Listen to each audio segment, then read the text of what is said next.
Ayan. Binili ko sa online. Catholicism Philippines. Mga magluloko kayo. Tingnan nyo ang ginawa nyo. Ang order ko, yung Jesus Christ with San Benito. Yan ang pinadala nyo. May higit 1,000. Ayan. Marasa pa, hindi kayo nakukonsensya sa ginagawa nyong panluloko sa kapwa ninyo. Oh, Catholicism.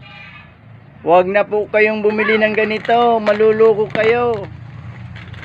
Oh, mga customer, sa mga nagnanais bumili ng ganito, huwag na po kayong bumili. Baka mabiktima rin kayo, kawawa rin kayo. Ayan. Ang order ko, Jesus Christ with San Benito. Itong pinadala sa akin, oh.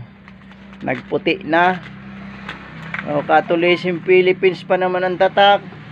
Marasa pa, nasa Diyos ang negosyo ninyo. Hindi kayo nakukonsensya sa ginagawa nyo.